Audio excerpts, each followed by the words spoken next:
Yeah, it's a new kind of beat. Yeah. All right. Got the shit off of YouTube. Going. Oh man. I saw you dancing there. While I was buying a drink. We locked eyes. Got me starting to think. You don't know how beautiful you look when you're dancing out there by yourself. Got me shook. With the Coke bottle frame and a slim thick waist, eyes so green and supermodel face, and I can tell that you don't know how beautiful you look, but you're dancing free. All right, guys, bringing you guys a hot new jam from your boy Mario, aka Driven. Is it coming in hot? No, I smacked this shit out of my I can't wait to get to know you. Dancing lonely, and you look so free when you're dancing out there by yourself. I love it when you're dancing lonely. I love it when you're dancing out there by yourself. I love it. All right, guys, that's a little snippet from our boy over here, Mod, bringing us with his hot new track, man. We're just gonna just call me Mod, bro. I think that works better for me. Mod, M-O-D. Yeah. It should be Mod 1. Mod 1. I don't know. It sounds. I don't know. That's like Rogue One. I'm cool with it. I don't know. I'm just gonna go with Mod because everyone always calls me Mod, and I think that's sounds good. I'm cool with it. All right, man. So sorry, we still got the music going, but welcome back, guys. This is our one of our pre-Christmas podcasts. Boom, boom, boom. Might be my last sweater for the whole. Mod got his. Jon Snow, let it snow. Definitely switching out of this fast though, because it's hot. It's a little warm. It's a little crispy. I don't know if this blazer's gonna last this first segment. Yeah, it's like I know. All right. Well, Mod's got us a little snippet of his new song. I hope you guys enjoy it, and we're gonna hopefully he might be able to drop this here in the next couple weeks. We'll see. Yeah, for sure. Needs a little bit of more tuning, but you'll hear. Yeah, man, it's fire. It's fire. It's good stuff, man. Honestly, probably my favorite song that I made. The other ones are more rap, and this one's definitely like upbeat dance music, bro. I got this banging in the freaking truck. Like, you just see me dancing, people are like probably driving by me like, what the bro, no joke. So speaking of like just crazy like driving and seeing people dancing, I swear I was driving down Coors, like just trying to catch I-40 to go like eastbound, and this girl, windows rolled down, like, I mean, straight up dancing. Like, I'm like, is this girl even looking at the road? She's like looking down. She's like in it. And then I'm like, yeah, get it, girl. But then I look in the back seat, and then homegirl's got like 2 kiddos. And I'm like, please protect the children. You're like, please don't actually turn down the get it. Can you just focus on the road? Like, I was really about it. And then I saw it. I was like, this seems like a freaking, I'm going to have to call CYFD, bro. Hell yeah. Like, Child Protective Services. It's some crazy ass shit that happens when people, when they're driving like that. Like, I don't know what it is, but something about music, you kind of zone out. Albuquerque's finest, bro. Albuquerque's fine. And you know what's crazy? She probably had that sticker, the baby on board sticker. Bro, it was wild. It's sorry. like I've literally so like real quick story. So one time I was driving and this person was zigzagging through traffic. Yeah. Everyone was honking at them, driving like an asshole, and they had the baby on board sticker, and I could not help it but like die laughing. I was like, this the irony in this fucking photo right now. Sorry, man. I keep looking down at my phone, but it's mostly so I can see what topics. So we have quite a few topics. Yeah. We got the social media topic. We got the Brittany Griner topic. Mm-hmm. We got the Cologne of the day. We got some holiday memories, and I got some receipts for you. I think we're gonna start with the receipts, bro. Right, we're gonna start off with the receipts, bro. Break my heart right away. So I don't know if you guys haven't seen the latest pod, but Mod was going on about how his boy Anthony Davis, aka AD, aka DeBrow, was he's gonna be the MVP. He was gonna be the MVP, and Mod was very confident. Came in there, had some valid points. You know, he's been putting up some big games, and one, I told him that he's a liability. His ability to not be available. Or his availability because of his disability. His best ability is his lack of availability. Dude. So homie's never there. Homie had a fantastic game. Played fantastic. He played against the Celtics, and we made we didn't actually make a bet. We started the bet, and then we never finished it. But so Celtics versus Lakers, fantastic game. If you guys didn't catch it, it was this last Tuesday, and came down to the wire. Lakers were down by a whole bunch of points. Came back, somehow took the lead. Looked like they were about to, steal this win. And then the true Hemi Turner, the pending MVP for the 2022-2023, came in there and just iced the game, bro. Jason Tatum came in, tied it up to go into OT, and then it was all downhill for there. What do you have to say, bro? I technically said if he keeps playing the no. So I want to say that my MVP pick beat your MVP pick. I will give you your roses because Jason Tatum is playing fantastic, bro. He was Hemi Turner, bro. He really was Hemi. I'm gonna need to get you like a Hemi Turner T-shirt, bro. Did you make that up or did you find that? No, I heard that. No, of course. Okay, I'm not taking credit for the Hemi Turner thing. Bro, it's so good. But I read that. Thank you, comments, for everything. Right, like you can read comments on the internet, but that was probably like my favorite thing that I read in a long time. So I'm always like, I gotta use that. Like Hemi so good. He's Hemi Turner, and I'm totally cool being the person that wears a shirt that says. Oh, Hemi dude, Turner. it was fire. It was a good one. But yeah, no, I guess the way I feel about it is the same way that I felt all season. Like we just figured out a way to lose, and so it was frustrating watching that game because first of all, we had no business being in that game. Second, the fact that we somehow got ourselves back into it, had a great chance to win, and still figured out how to lose. Like that's usually when you do that to a team, you end up losing. You win that game, and so the fact that we figured out how to lose that game just sums up our last 2 years right there in that game. And so being so close to, I heard a saying one time, I can't remember who says this. He's like snatched victory from the jaws of defeat. And so that's just the Lakers, man. I'm really frustrated because there's a lot of things. I mean, you could blame that on a lot of people. But I'm just going to go back again to this is like a representation of where we're at as a team. I keep saying we're like I'm on the team, but that's how I feel, man. You feel like you're on this journey. I feel like I am. Well, because like, okay, so I get frustrated. So a couple things that happened. I know LeBron and AD were gassed, but the end of the way that they played at the end of the game, like was just unacceptable. Like you're grown ass. Okay, I shouldn't say grown ass. I'm sorry. You're a professional. You're a veteran. Like that inbounds pass that LeBron threw, and then it got turned over. Bro, and that kind of. I literally told you. It was the catalyst for the whole thing. I literally looked at Nate and I was like, "That's gonna start it. That's gonna start it." Because you see the way how lazy they are. And I literally like right after that they went on the run, and it just something about that tone of like the game's already won and the game hadn't been. There's no point in time being lazy, but I get it. He was super tired, right? But it doesn't excuse what happened at the end of the game where we do this LeBron stall ball and he takes this like step back three. And he's hit it before. I was proven wrong. Our buddy Ali sent us the clip. But it was in 2014. Young LeBron legs. Like, hey, we're a little bit older now. Like, what? I think he gets in this thing of, I think he settles for shots. Like, he's literally...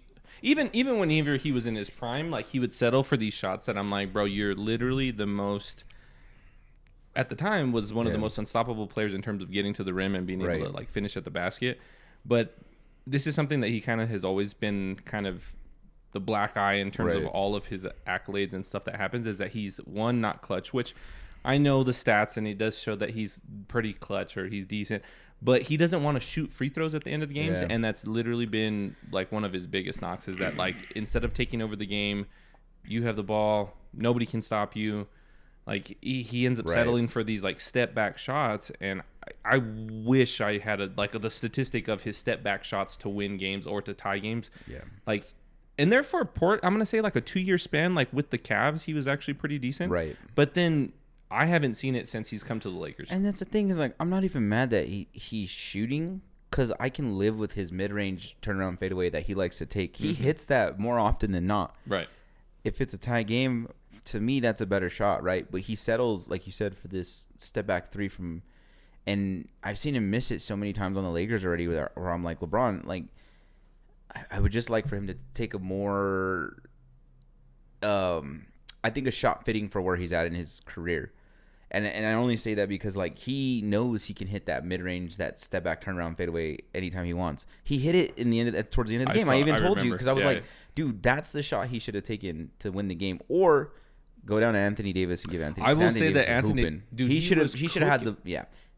I agree. No, I'm sorry for cutting you off, but he was on fire, dude. I told you whenever this whole thing, I was like, I don't understand now how he was the one that had the ball in his hand, because Anthony Davis had like 2 plays prior hit like this crazy like fadeaway that I'm like, nobody can block that. No. He's a 7-foot turnaround like fadeaway shot that I was like, that's an amazing shot. Nobody's capable of blocking that shot. So, just for what it's worth, tonight it's Friday, the 14th, 15th? The 16th. I think. Oh my gosh, sorry, I'm way off. Friday the 16th. The Lakers are playing the Nuggets right now, and apparently Anthony Davis got hurt.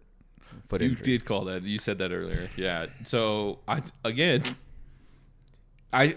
this is another thing is that he kills me with his lack of availability, and the fact that he's even in the top 75. I think it was that they were projecting him as if he wasn't going to get hurt, Right. But I don't know how you have him in there and not have Dwight Howard in there when Dwight literally didn't homie win an MVP or wasn't he like at least I don't know if he won an MVP, did he? I don't know, maybe defensive, but I'm not sure. He took one team to the finals. Yeah, the Magic. Yeah, so it's I mean that's pretty freaking crazy. So apparently, I just got the alert on Bleacher Report. That what just came in my problem? That he's gonna have an MRI on his foot. They don't believe it to be severe, but just the fact that if it's an ankle, which I think you said it was an ankle, but if it is, homie's out at least a month at the minimum. But apparently we won the game. My dad just texted me good win. Oh my gosh, we slapped him in the second half. We're up 126 to 107. The Nuggets. Oh, that's a big win. Yeah, that's no. I'm happy with the win. The team responded really well to him going out. You guys may have sacrificed your best player, but hey man, he went out while we were still losing. So we sometimes you just need y'all rallied. Yeah, we rallied, and so I'm hoping we need to make a couple moves. Go back to what I said when we first started our podcast. Like one of the first things we talked about. Like I think they still need to make a move. I think Westbrook accepting his role off the bench has changed his dynamic with the team. Huge. And that's been a big thing because I even said at the beginning of the year, I was like, or beginning of our podcast journey, if he can accept that role, he'll thrive in it. You did call it. And once he bought into that, it changed the whole team and they went on a nice little run. And now we're at least in the thick of things of possibly being in the playoffs. So now that it changes the dynamic of what you need to pick up, right, as a team. You go from having to get rid of Russ because he's the sore thumb to being like, if we can just get a couple more shooters. You guys just need some shooters, man. You guys are a couple. If you guys are 1-2 shooters away, which if you guys can steal any of the shooters from the Heat, bro, the like you guys would be dying to get Robinson. So I think, remember how we talked about how certain teams are starting to hit that where they're like looking at shit people? We're going to start to jettison people. Yeah, we'll see. I think we're going to end up with some people that people probably would have been like, damn, they got them for cheap, where they were asking for more for them. So we'll see what happens, man. It's going to be interesting. But I will give you your roses. Jason Tatum is that dude. He's Hemi Turner right now. I love Jason Tatum. I've been a huge fan of him ever since I knew he was like a massive Kobe fan. And even though he played for Duke, which we can talk about college basketball for a quick second. Shout out to my UConn Huskies. We're number 3 in the nation. I am the only UConn fan that I have ever met in my life that like didn't have any ties to UConn. I'm a pretty big UConn fan, but I'm not to the same degree that you are. Right. Well, it was until like before I met you. Yeah. And then in high school there was another kid that was a UConn fan, but he wasn't like me where I'm like hardcore like. Well, I used to root for them because I was rooting against the Duke teams because then you had the Rip Hamilton, you had the Ben Gordon teams, you had... So Rip won one, Ben Gordon won one, and that was with the Mecca Oak 4. Yeah, and there's another squad that I'm missing. The Ray Allen teams. Ray Allen team never won one. They didn't win one, No, though. they won the Big East Championship on some crazy shot, though. Yeah. Yeah, dude, I love UConn basketball. Yeah. So we have four natties. It was all from 2000 on. 99 on. Yeah. So it's like 99, 98. See, I'm getting him. I love UConn basketball. Like, I don't know what it is, just... I've always loved them, but shout out to them. Number 3 in the nation right now. I honestly, I'm not even just trying to be a homer. I've watched every team play because I'm super into college basketball. Best team I've seen play. The only time that I can remember rooting against the UConn Huskies is when our boys, the NMSU Aggies, took them out last year. Let's go! So we're guns up. We're at the brewery here in town, Marble. Shout out Marble.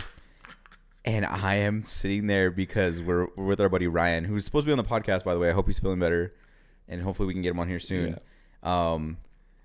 And we're in the middle of like the brewery, and I'm like annoyed. I'm the only fucking UConn fan in the whole brewery. Everyone else is rooting for MSU because obviously hometown team. And I'm like the loudest dude in the bar. And Nate's just like, let's go. And I'm sitting there the whole time like, he's not my friend right now. Like, I'm so mad. I was so mad. He knows too. Nate could just see it in my face. I was so mad that we lost that game. But it's okay because look where we're at. Bro, we almost won the second round. Oh, man. Should've. Yeah, we're not going to. Should it be Auburn? We might have to talk about. Was it Auburn? It was. No, that was the year before. It was Arkansas. That's right.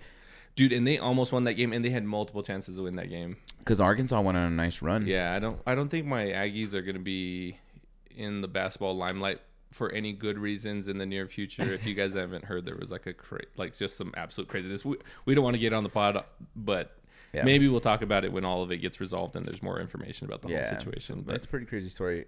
We're about like 15 minutes in, so sorry, we're gonna have to mention the time because we get to get used to the time on the. Oh man, the Zoom one, not the Riverside one. The Riverside one. We went way too long. No time limits, which is kind of like a negative for us, and like because we were just going. But yeah, man, good stuff. Yeah, crazy stuff. Jason Tatum, he's that dude. Huge Kobe fan.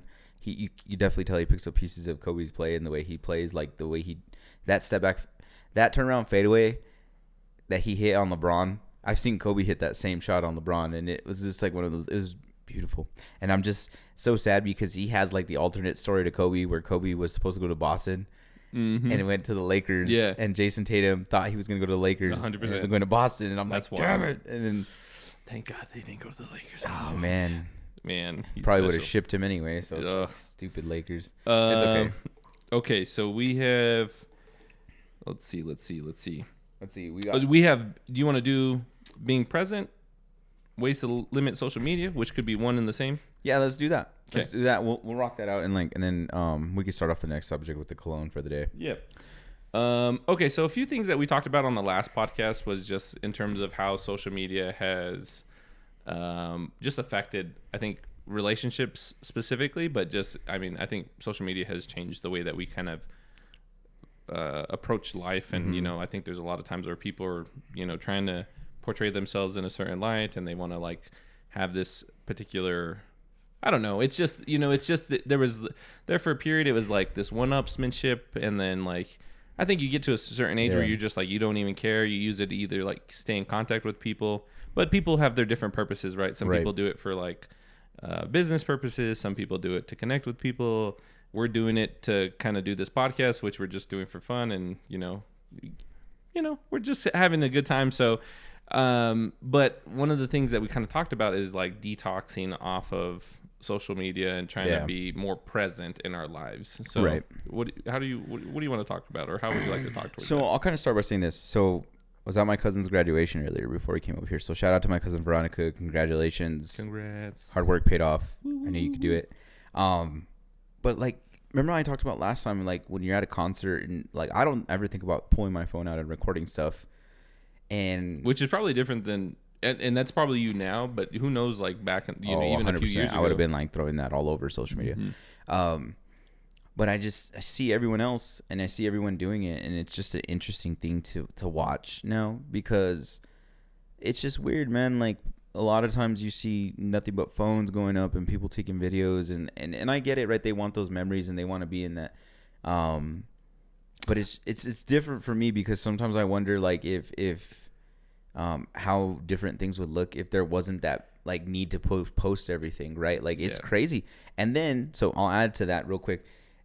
I picked up Dutch Bros for us before I came over here, and as I'm waiting for my coffees and the drinks, these girls are outside in the middle of freezing. It's freezing cold here in Albuquerque tonight, barely wearing anything, and decide to do a TikTok right as they're waiting for their Dutch Bros to get done. And I'm like, this is some crazy this is like wild, right? Like they care more about like that's the priorities, right? Right. And so that's kind of my thing, is like that never crosses my mind like right now, like, hey, we should do a TikTok while we're waiting for our Dutch Bros. Now, don't get me wrong, there was a point in my life where I was like, dude, I gotta do a cool TikTok here, this would be cool. And I have no problem with people that want to do that. Hold on, sorry, we're just making sure the audio, Nate's computer timed out. But the thing is like, it's just a weird change in the way I see things, because I feel like an old man. Like my dad would be like, put this stupid phone away. Like, you know what I mean? 100%. Yeah. And so that's how I'm not saying to put it away. I'm like, you guys have a good time. But it was just crazy. They're legit freezing. And you can tell they're trying so hard not to be cold just to do this TikTok. And I'm like, that's the first thing that ran through their mind, you know? They're just having a good time. And I'm all about that, right? Have a good time. It's just, it's different the way I see things now. Like, and I'm not saying like I'm like, oh, I'm an outcast or I'm like. No, I don't. I think the main point is just trying to be present with. I know that people want to like do their TikToks and stuff like that. That's like completely reasonable. I think the one thing that we were trying to speak towards or to is that just trying to be present. I think like especially when you're on like, you know, at a specific event, you're trying to experience something. Like there's been so many times that like either I've been at Disney or I've been like at fireworks, and then there's like stuff where I'm like trying to capture it, like literally trying to capture on my phone, and in reality I should just enjoy the like. There's like this last time I went to Disney, there was fewer times where I was trying to like capture things. I just wanted to be present. And I still took some photos and stuff like that, which is still fun. But like, there's been more times where I just want to be present in the moment, because how often will you go through back and look at those photos? Like maybe once. And so in reality, you should probably just cherish that moment to like say, I experienced that. I didn't, you know, obviously we have photos, which is like good, but it's nice to just kind of experience it. The only time that I like now that I like having the extra footage is if I can add a second camera where like I'm still in the moment, but like, so for example, like when I'm doing my racing, I put the camera in the car. I don't have to worry about that, right? Like I still like obviously have to be in the moment, but those are things that like I don't even think about, right? It's not like me whipping out my phone and wanting to capture this for everyone to see. This is something like I do, and it's like cool, but I'll get a second camera for that. That's a different kind of situation because I'm doing that more so because I want to put some content together. But not necessarily from like something that's going to cause me to lose focus of what I'm trying to do. Just more so as like, I'm already here. I'm just going to throw a camera up there. Another time is like, so for example, like we talk about being in the moment. I'm trying to kind of turn my idea of like what I use videos for showing other people to letting people experience the moment with me. Right. So for example, like I wanted, this is what I've been telling Nate, my grandma's 90, dude. And there's some things that have happened with her this year. I don't want to lose the memories I have with her and like her recipes and stuff. So what I really want to do now is like use video to show people like how we keep those recipes alive. So one of my things I want to go do is I want to go down and film my grandma making food. And she told me she was okay with doing this because I don't know how much longer I'm going to have my grandma. No, dude, you know, that's really great, dude. One thing that I've wanted to do and this is like this idea I think got brought to me by like one of my friends and I remember her trying to get me to try to get my grandma to like, I think there was this book and it was like essentially like your person or whoever you wanted to fill out the book, and it talks to like, you know, where did they meet their husband or like where was their first kiss, or you know, like what do they remember about their family and stuff like that. And now that you kind of mentioned that, I would love to do like a video like for my mom and for our family in terms of just asking her questions like, you know, where did you do this or where did you do this? And so I like that was like fantastic because I had forgot about that idea and I would love to do that now. So I hope my grandma's 90 and so I think like time is precious, and it's like one of those things where you really got to take all full advantage of the time that you have with these people. And it would kill me. And I know my family probably has those recipes written down somewhere. And I know my auntie had talked about them wanting to put it like on a quilt and then everyone gets to put it up in their house. But I just think it would mean that much more to have that memory of us doing it together. And for sure. And just kind of seeing her personality. Because you'll have the recipe, so but you never, like her personality is always, like herself is always going to show through in her cooking and like her touch. But you miss the personality, so for me, that's I want to change the way I use video to do more stuff like that and like tell stories and so shout out to my grandma. We're gonna be doing that tomorrow. Shout out to all the grandmas, guys. Make sure you guys are spending time with them. They're here. We're all here for a limited amount of time, and it's one of those things where you just gotta cherish those moments with the people you love. So man, and so that's what I like talk about being present in the moment. Like I think media can help you do that. Yeah. But that's how it's changed just for me, right? Like it never once crossed my mind that I want to do this to post it on social media where like I feel like I'm not even saying this is more like for my family, me and my family, and so that we can look back at those memories because you have those like home videos and stuff like that, and like but sometimes you may never look. I still look at some. We used to watch them a lot actually growing up, but like something like that for my mom to still like remember those like just those conversations. I don't know. I just think that'd be so cool. Because like those are things that like I think like as I've gotten older, I've learned to understand like this could be the last Thanksgiving, right? Yeah. You don't know that. You don't know. And I don't want to ever have a point where like I said, oh well, I didn't feel like going down this weekend. Sorry, Grandma. Next year, I don't know, dude. Like after the things that have happened to my grandma this year, it's kind of one of those things where I'm like, no, I'm doing this. We're gonna do this. I know you're available, and I know you told me you're gonna do it. So even if I have to drag her up, and she like gets uncomfortable or whatever, even if I have to hide the camera, but I just want to have those memories so this way like all my family can remember her for her personality because that's what makes her cooking so good. Yeah. Is like it makes those memories like extra special. Man, that's a good one. Okay, we talked. How are we doing on time? We got like 4 minutes. Okay. We can cut here and then let's take a break here and then let's come back to the detox and then we got a couple other quick topics. We're gonna try to keep this pod under an hour and a half.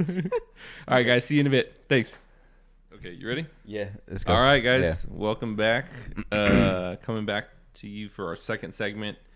Okay, so we kind of talked a little bit about being present and trying to make sure that you're living in the moment and not letting those moments go by. Another way you could potentially do that or things that may get in the way are like social media. So we talked a little bit about detoxing at our last pod, but I don't know if you want to talk about like how you essentially detox from social media. And I feel like an asshole because I kind of brought you back into social media as we like decided to do this podcast. But do you want to maybe talk a little bit about that? Yes. So a couple things that I did is I kind of treated it like an addiction. It sounds kind of weird. It kind of is though. It kind of is. So and they're designed to be addictive as well. Yeah, you made a really good point of like the habit of opening it and getting into it before you even knew what you were doing. Mm-hmm. So what I tried to do is I turned off I did it like in a process. So I turned off all the notifications. I made sure the app wasn't coming up on my suggested. This is for iPhone users. I don't know how it is on Android. I did all of that. I signed out of the ones that I thought I wasn't really spending much time on. Mm-hmm. So like Twitter, I basically deleted Snapchat. Like I didn't even try to do anything with that one other than just delete it. Just cut it out. And so Instagram was a little bit harder because I did enjoy Instagram. So and TikTok too. So what I did was I uninstalled the app and I deleted it completely. And then for Instagram, what I initially did was I signed out. And so I would have to make it a point to like, I have to sign in every single time I'm going to access it. And it was like little things like that where like you realize the amount of time that you're spending to just do this little task. So then one other thing that I tried to do was, okay, so anytime I would start to realize like, oh my God, I'm going back into Instagram. Why am I looking at Instagram? Okay, well, what could I be doing instead of this right now? I picked up a habit, like a hobby. So I started reading more. And so I started reading like mental health books. Google. Hey, chill, Google. And so I started to realize like, okay, well, like every time I think I'm going to want to get onto Instagram, let me do that something else. And before I knew it, I read a whole book.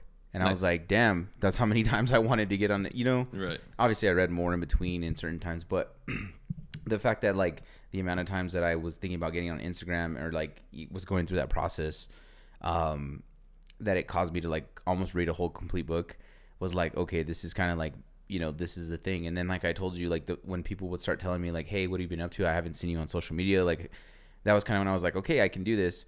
So then another thing that I did was after it kind of went from like unsigning or signing out, I deleted the whole thing completely.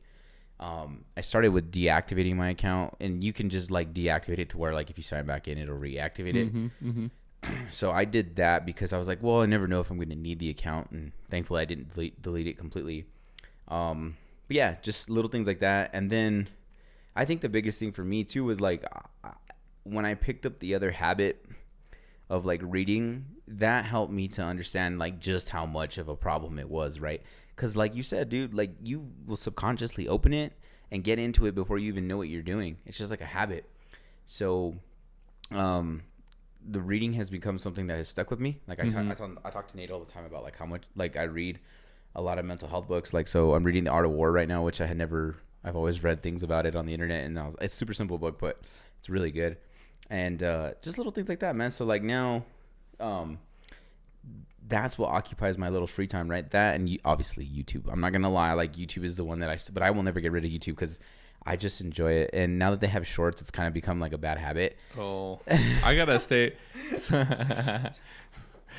ahead. Sorry. No. So I know it sounds like that's so simple, like anyone could do it, but it's not that easy, man. It really is. It really is like it can kind of put you in a toxic space. So that's why I would say like give yourself some credit, man. Taking those like little initial steps to kind of start the process. That's more than most people. And if you make a living off of social media, right? That's what you do, and that's how you're making money. Totally understand. But just understand the mental effects, the mental toll that it has on you, and try to just put that in perspective, right? They're designed to be addictive too, and that know, especially like TikTok is like, and even Facebook and Instagram, they have there's kind of like this strategy in terms of them having you addicted to the app so that you're going in there and using it. The Tinder method. Yeah. Well, I don't know. So with the swiping and stuff like that. So you get serotonin every time you swipe. Yeah, it's just like, for instance, for me, I still have all my social medias, but there's definitely some that I just like don't ever use, like including Facebook.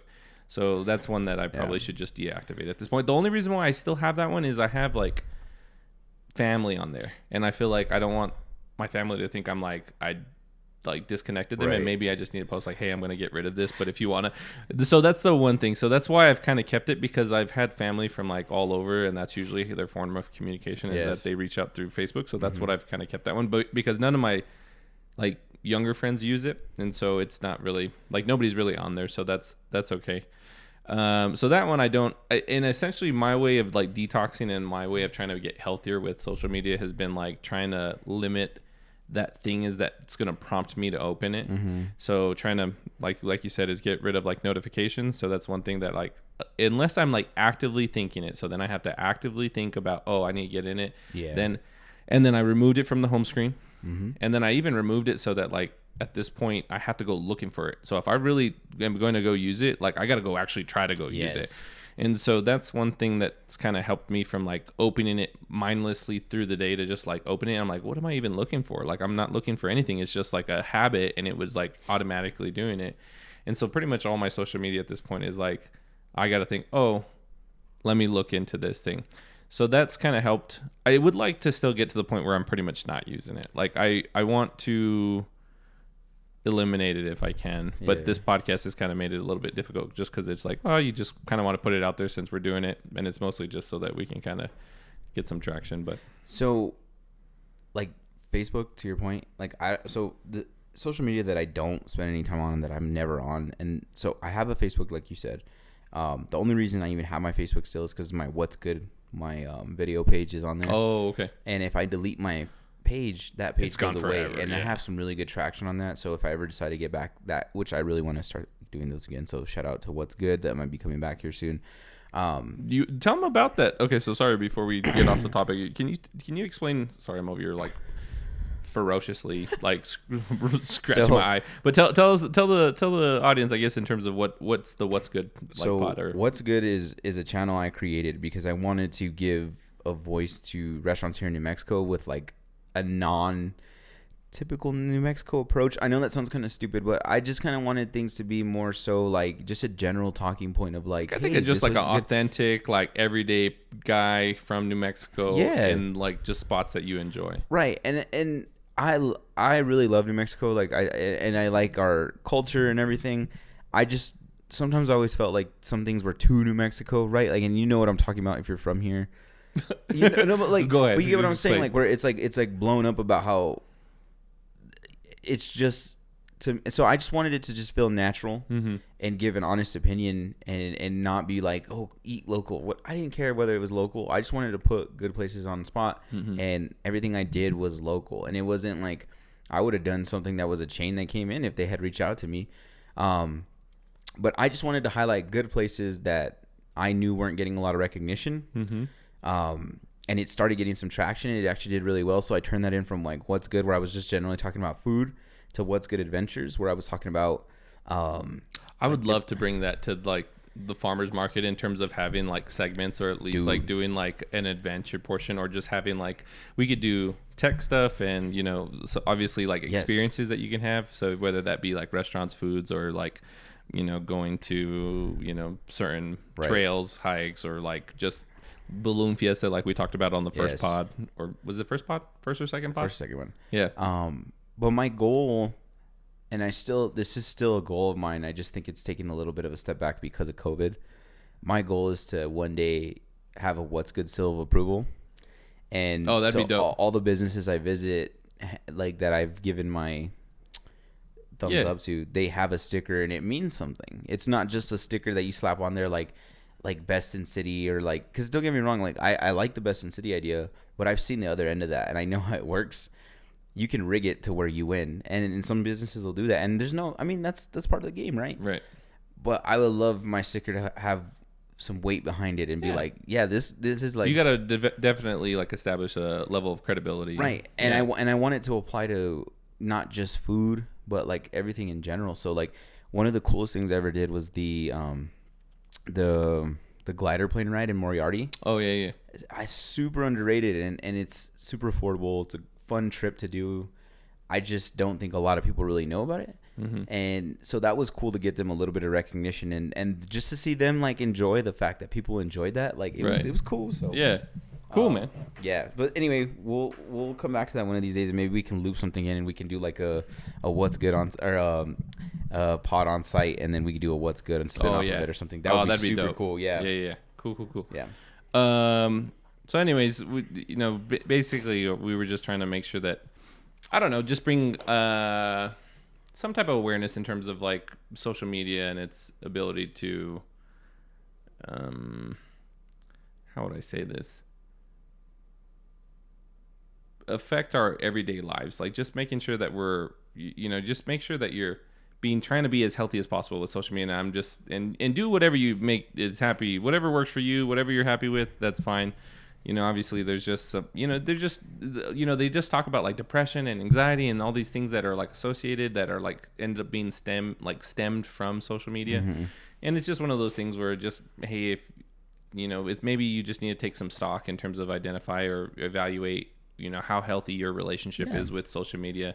And I think both of us have tried to take steps in terms of trying to be healthier with our relationship with it. 100%. I think me and you both understand this. Like, you get to a certain point in your life where because work in life is so stressful, like, because you just understand, like, this is the reality of how as you get older, that saying more money, more problems is so true. Because you start making more money, you get more into your career, like, you get a whole new set of problems. So anything I can do to limit those problems or remove external problems from becoming an internal, you know what I'm saying? And I think cleansing your social media habits and kind of reevaluating them can keep you from unnecessary drama or unnecessary situations. Stress. Just stress. Overall, there you go. Overall That's stress a better way to to your life. Because like we talk about all the time, sometimes social media can be a hindrance on you and make you feel like you're not doing enough. Because you see what other people are doing and you feel like you need more. And I will tell you, man, like from what I've seen in everyone's journey, like life's a marathon, not a sprint. So everyone runs a different race. So just run your race, man. And how whatever can help you do that the best. I think that's how you need to approach it. Like if limiting your social media because you feel like you're not doing enough, take your time, So that's what I was gonna say. So, anyway. Cool. You know where I was going with that. I mean, no. I agree. Like it's just, I think just trying to bring awareness in terms of making sure that you have a healthy relationship with social media, so that you're in the best mental state and you're able to best go about your life. And just hopefully, I just don't want social media to be like worsening your life, whether that be your relationships with your family, friends, significant other. Trying to take stock of it in terms of what's important, and is it bettering your life, or is it adding more stress? Yeah, just keep that in mind, man. And that's all we want. That's why we started this podcast, is to provide some insight into things that, like, you know, I'm sure people have thought about this, right? But because it's like a trendy thing to have it, you know, just be aware. And like I said, I think you can have a healthy balance where, like, even if it is your profession and you do live on social media and that's what you need to do to make money, there's still that healthy balance. Yeah, absolutely. Where you limit yourself. Because I'm sure there's plenty of people that, especially when their business is involved with it, I'm sure the stress level is like next. Like, I can't even imagine. I would put it to you like this: if your job is social media, that's your work. If you're working at McDonald's, are you gonna bring your work home with you? No. So have those balances to be able to cut off and keep your work separate from your personal life. So. Yeah, agreed. Okay, cool. Okay, cool. Let's get into. Sorry to, like, we're gonna, you know, have a hard left, but we're kind of doing this weekly Cologne rec, and Mod kind of brought a banger. So, what's the one that we have for us today, bro? All right, man. So this one is called Spice Bomb Extreme. We'll put it up on the screen. Bam. And it looks like a little grenade. So there's a few different versions of this. Yeah. There's regular Spice Bomb, Spice Bomb Extreme, Spice Bomb Infrared, Spice Bomb Night Vision. I've smelled a few of them just because I had samplers. They're fire, man. I've tried. I don't know why I didn't buy one when I ended up getting another cologne last time I went, but I regret it because you brought this one today and I was like, oh man, this one smacks. Hands down, my favorite one though is Spice Bomb Extreme. My favorite winter fragrance. Because it just cuts the cold and it has this amazing smell. And I'm gonna let Nate smell. I want him to spray it. We're gonna do the test strip, bro. You gotta do the. How did you do that last time? But you gotta pull the plug. Gotta pull the pin, bro. I don't know why I shook it. Like, hit me. All right. Oh, I just gotta hold on. Sorry, because this shit smells so good. So I'm wearing like Tom Ford ombre leather today, and I'm feeling dangerous. I'm feeling dangerous. So it's, but I'm just hoping it's not over. I hope it's not gonna. He's gonna hit Madio level cologne today. Ooh, boy. Okay, so let me get the note breakdowns, and I'm gonna tell you right now why this is my favorite winter fragrance. I would never wear this in the summer. It's like this, you know, emphasis on the spice because it comes in full effect and it smells like fantastic. So yeah, dude. It's so read us off the notes, broski. I'm getting there. It's loading up. I'm gonna give you what I think it has. There's some type of flower in there. Okay, go ahead. Sorry. It's lavender. Yeah. So oh, sorry. I'm just waiting for the site to load. My phone has not been acting very friendly with me today. It's been on some weird-ish. Okay, so it says it highlights the aromatic lavender in a unique way. Thanks to hot and tart spices, lavender is mixed with caraway and black pepper. You can smell the pepper. Definitely. Leaving a trail of hotness above masculine shades of tobacco and subtle, comfortable vanilla. Ooh, that tobacco. So you know I'm a sucker for the tobacco, bro. When I tell you that it smells like tobacco, I'm not joking.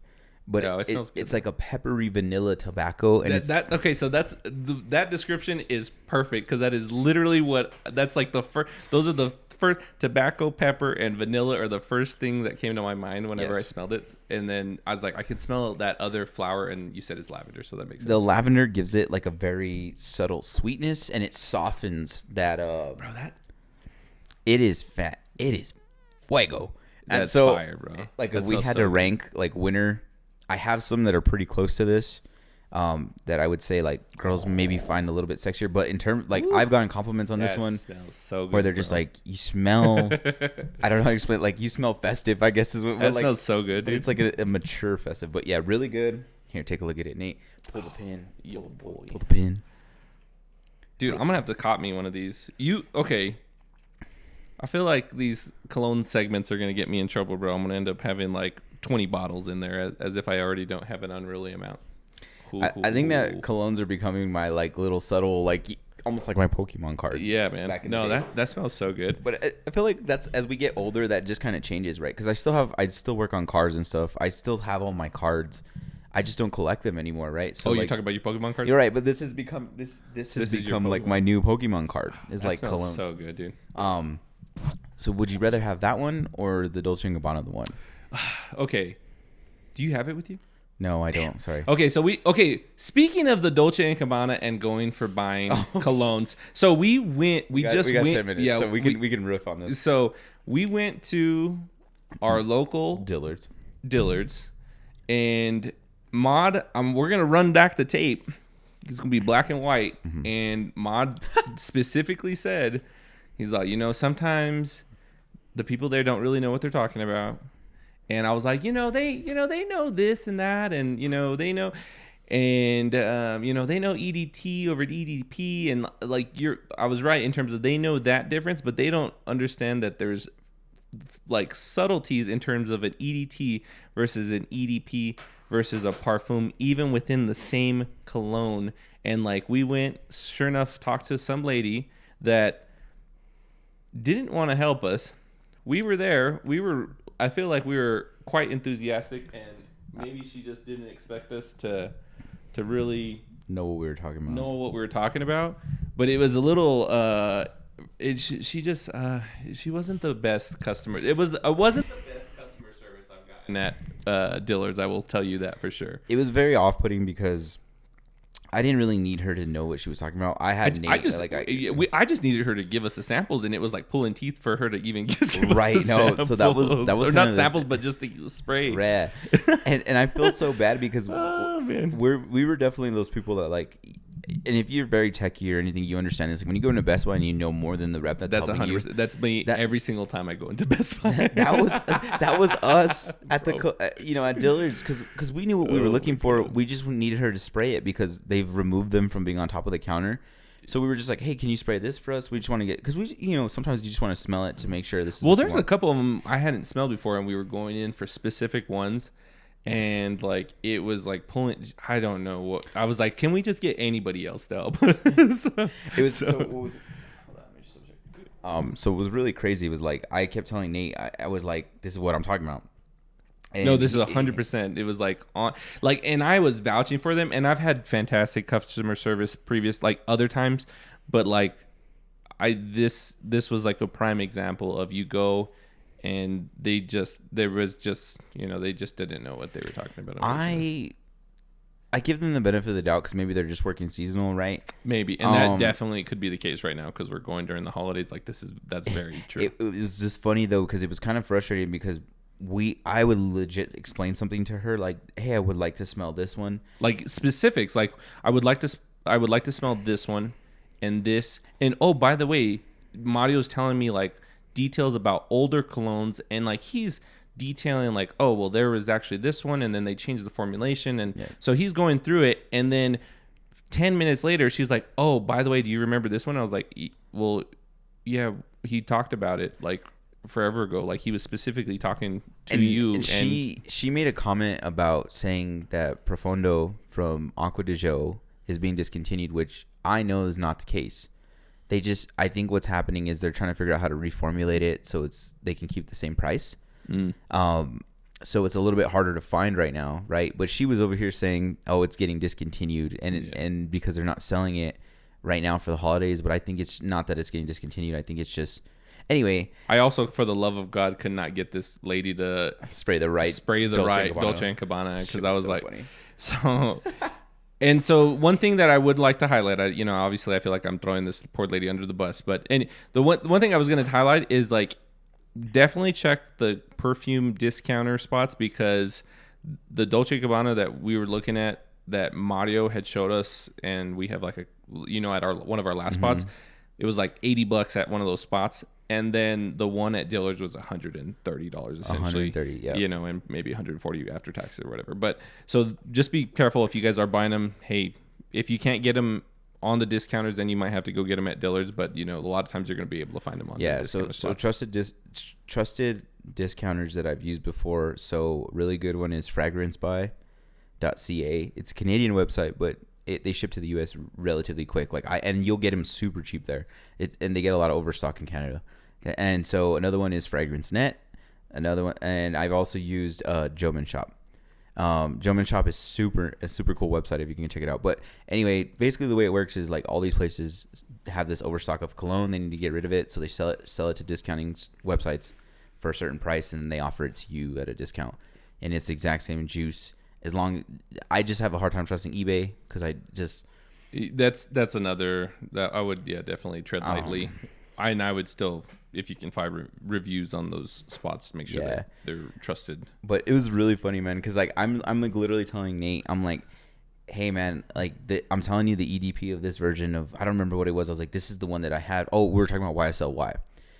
We were talking. Oh my god, it was YSLY, and then it was, there was another, and we were talking about the differences in terms of how the smells of the EDTs and the EDPs and the parfums were, and we're going into detail in terms of like the note differences.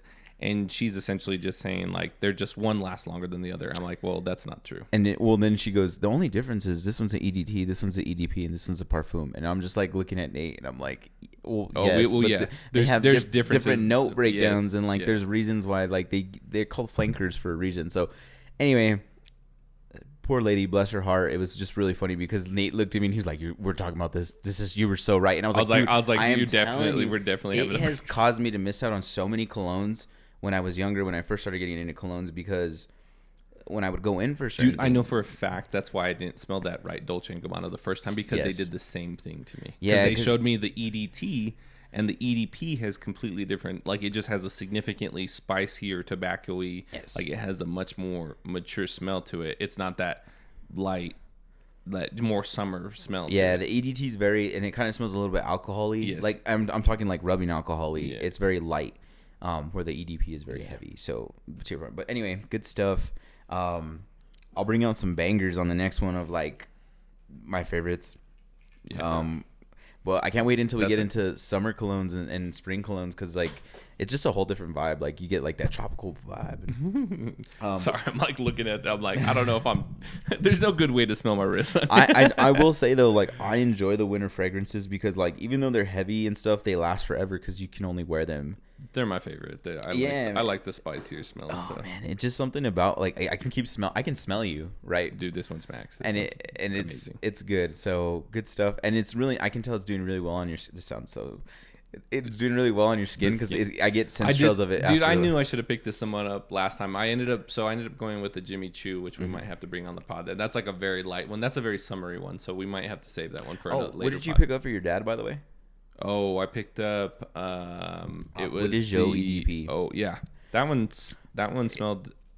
So it's a really good one. It's like the more refined version of. We'll put a little Aqua de Jo EDT that we've had on the podcast already. It's really good. It's a much more mature smell than the other one. And I've smelt it on the card after the fact when we got home. Still smells really good. So I would definitely recommend that one if you're looking for something light, like summery. You can wear it year round. I will say though, test it on your skin, because some people have said that the EDP has a weird smell on some people's skin. That's good to know. Yes, and they said that it sometimes smells like, I don't even remember what they were describing it as, but just be careful because, like I said all the time, best place to test the cologne is on your skin. And if you can get the person that's giving you the sample to spray it on your skin, and then you go home and you be like, bro, this lady didn't ask us one. Sorry, I'm just pooping on this poor lady. Okay, but I mean, that's part of the selling, right? Like, because I wanted to buy. There was like multiple times where I'm like, I came here with the intention of buying multiple bottles, and I was just so dissatisfied with the customer service that I was like, I'm leaving. We got like a couple minutes. I wanted to buy that one from Tom Ford, and I'm gonna go back and get them. Oh, that Costa. Yeah, we're gonna have to put that one. we're gonna wait to talk about that one because that might be my scent that I don't tell anyone about when I'm wearing that. That was a banger, dude. So that was so good. I didn't get a chance there was that other one too. The the Sauvage Elixir. Oh, Elixir, Sauvage Elixir. Yeah, bro. Okay. But quick note on that. So I went to Dillard's to confirm what I was smelling on the test strip. So, but that lady at the other Dillard's on the west side, she sprayed the parfum and the EDP on my skin. And let me tell you, bro. Which one? The Costa Azura. Oh, yeah. Yes. And it made me super happy that she did that because it gave me a new idea of like what I would get from each one. Mm-hmm. So those are like the little things where like now instead of me just thinking I want to get one, I want to get both of the bottles. And all because that lady let me spray it on my skin. So shout out to her. She was so nice. Yeah. Those are some amazing. We'll definitely have to highlight those ones in one of the upcoming pods. So. Yeah. All right, guys. We'll take a break here. A song of the week. Let's get it, dude. Yeah, sounds good. Oh, if you guys haven't heard that new song by... What the fuck is it? Sorry. No, not Vori. Vedo. Vedo. Queen something. That's a banger. Let's see. Let me go look for that song because that song was such a banger. Let's see. Queen vibes. I know it's not like it's a weird title for a dude to be like promoting it, but that is a fire song. Go check it out. One thing I kind of want to talk about is that the NBA just redid all their trophies, and and they added some names. And so I don't know if you want to pull it up, but I'm going to start with the first one that got switched, which if you guys know NBA, you know that the MVP trophy is very iconic. It's that bronze trophy where the guy's dribbling. But they're essentially switching that to the new Michael Jordan MVP, which for me, I think that Mike is the GOAT. So I'm not mad about him being the MVP trophy. I'm just a little, I kind of really like the old trophy. Like there was something about it, and this new one, they did a lot of things to like incorporate like 23 and things to kind of give homage to like Jordan. The ball has 23 sides.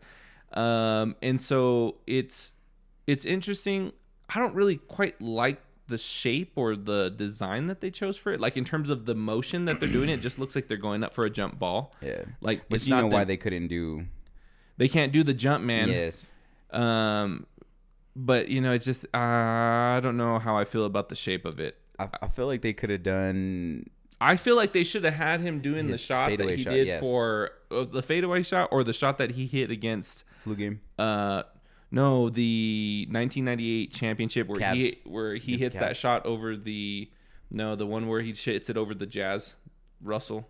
Isn't that Russell flu game? No, the flu game was the year before. That was 97, I think, and then 98 is the last year with the Bulls. But so that would have been kind of a cool one, just having that like where he leaves his like follow through. Yeah. But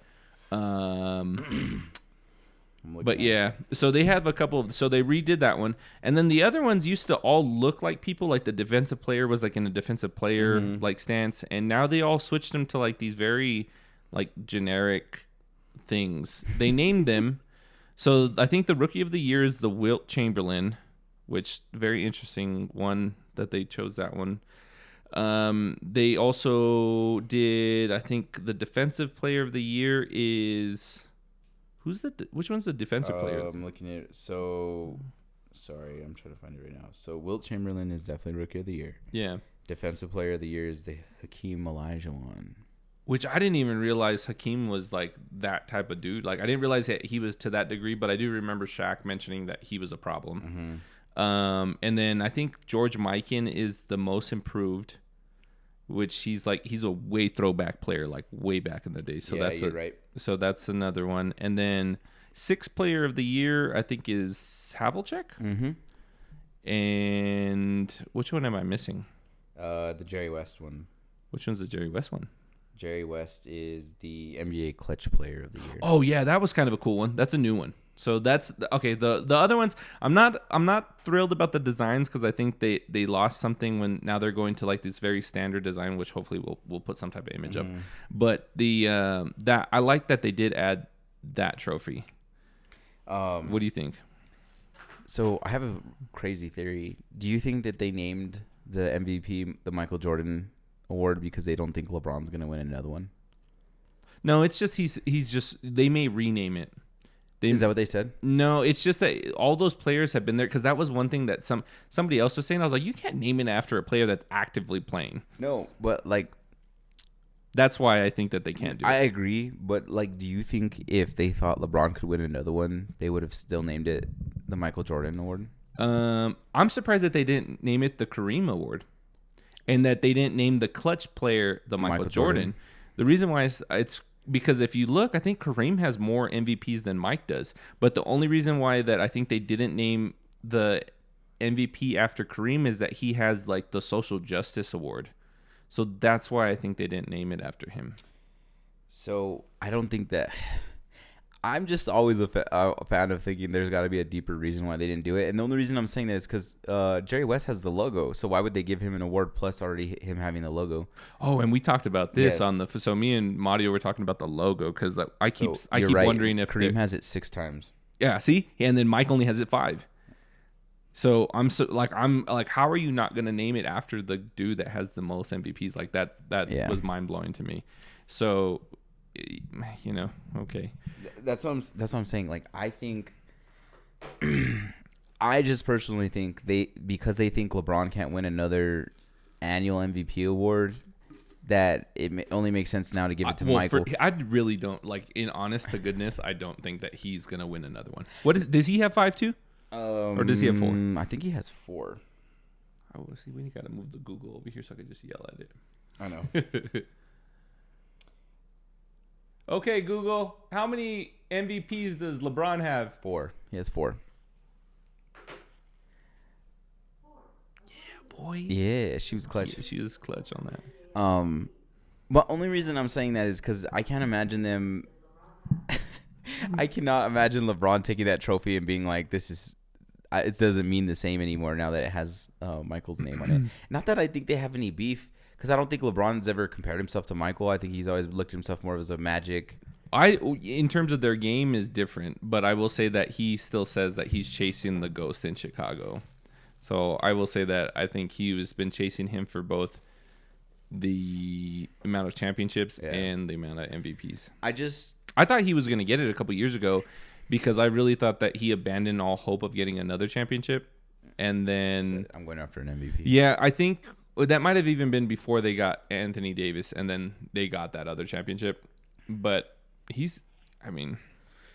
don't know. It just is kind of weird to me. Like, I agree with what you're saying, that they gave it the MVP award name to Michael Jordan, and they kind of know the deal with LeBron and Michael Jordan right now. So that's why it's kind of hard for me to imagine them doing that, knowing. I think if they thought LeBron could win another one, I think the name is someone else. I really do, because I really think it goes to like Kareem or Magic or something.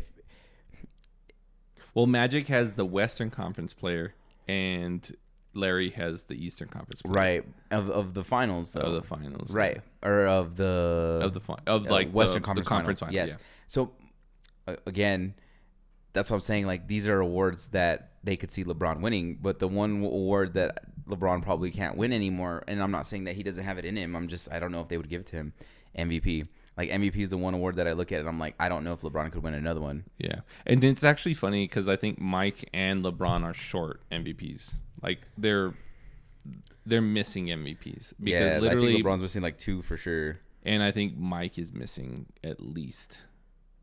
probably at least 2. And my boy Shaq got robbed twice. Shaq got robbed and Kobe got robbed. Like, the fact that the 2 of them have 2 and that Nash has 2. No, Kobe only has 1 MVP. No, like, that's what I mean. The combined Kobe and Shaq only combined to 2, and then Nash himself only has 2 himself. I will say that he balled out, and they were the number 1 seed a couple years.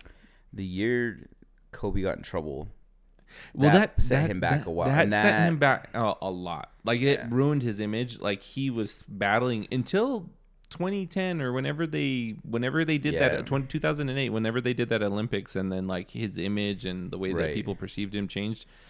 He was in the doghouse, I think, with all of NBA. And that's what's tough, because to me, the MVP award is bullshit. I'm sorry, like it holds weight. It's always the story. It's a social media contest, because you mean to tell me the last 3 years that anyone has been better than Giannis, in the last 3-4 years that anyone has been a better player than Giannis? That means most to their team.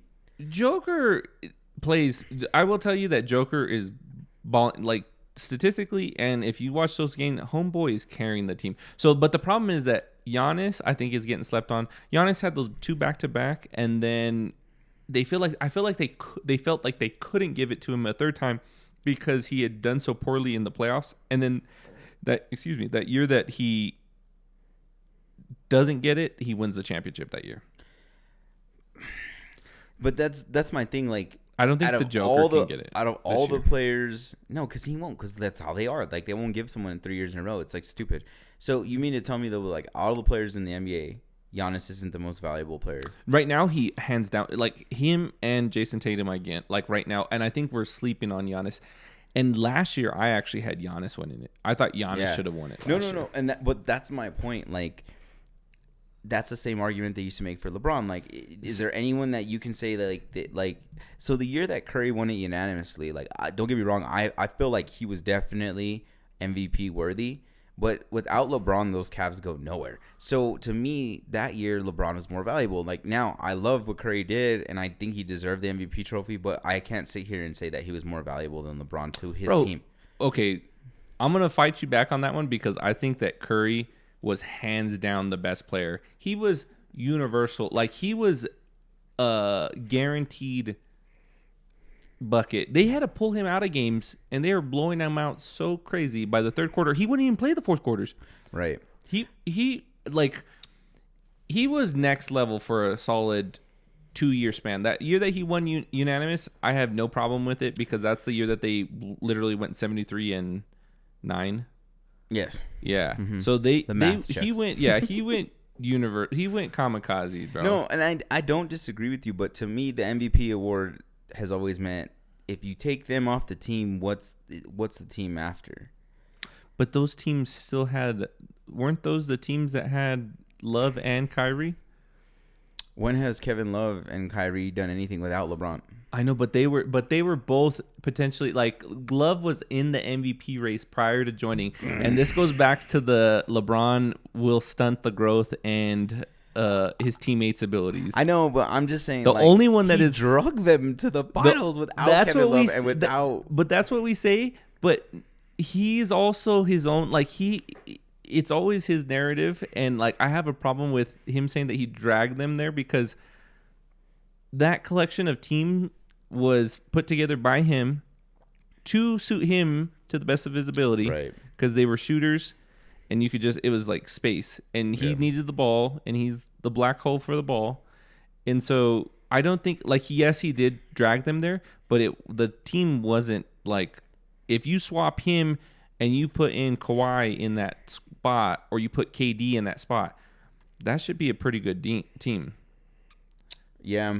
And they were in their prime. That was Kyrie, I think, at his best, because Kyrie, I thought, was playing the best ball right before LeBron got there, and then in the middle of when LeBron was there. Yeah.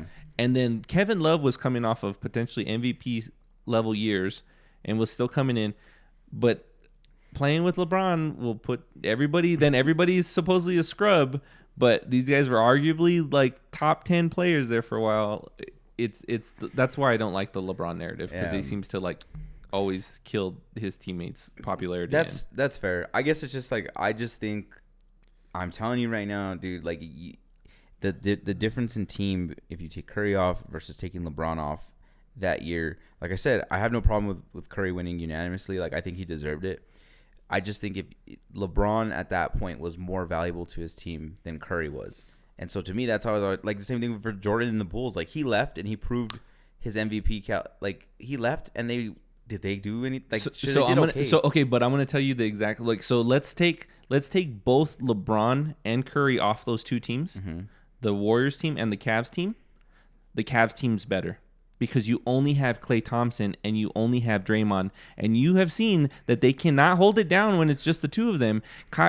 Like Steph Curry is the engine that has completely revolutionized the basketball game, and he is the catalyst for that team because you have to account for him at all times. He literally, all defense have to be built around his ability to get shots open, hit tough shots. I don't know, man. I still think the Warriors are better. I don't. They're deeper. Like yeah, you lose Curry, but then you have to think of I don't think they get out of the West though. Like I think that. But are the Cavs getting out of the East without LeBron? They're a deep team. The East wasn't the East either. That's what I'm saying. But they still wouldn't have got out.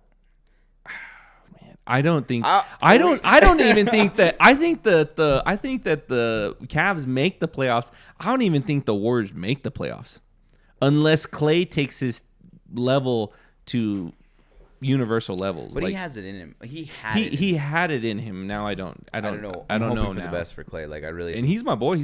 I love Klay. One of my favorite players. He wears my favorite number. Like Klay. So after Kobe retired, my favorite player is Stephen Curry. Like I have. He's my favorite. No hate to Curry. Like he legit is my favorite player to watch.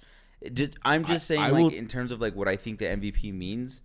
I just think in those spans, LeBron was more valuable. But Curry definitely deserved that unanimous. And then there's been a few times where, like, you could even argue that there's, like, last year, for example, the only thing that Curry didn't win was MVP. Bro, and every other, and he could have. He should. And had he not got hurt, he's in the argument. I'm telling you, overall for a complete season, Steph Curry's last year was one of the best Epic. I've seen since probably LeBron's Heat year. Yeah, there was that year that he second won. time They won the championship. Then they got the gold Olympic. Yeah, and then he won MVP. Like he had because Curry did what I think every player hopes to do, which is just basically have a full year of like, I'm shitting on everyone, and he did. How are we doing on time?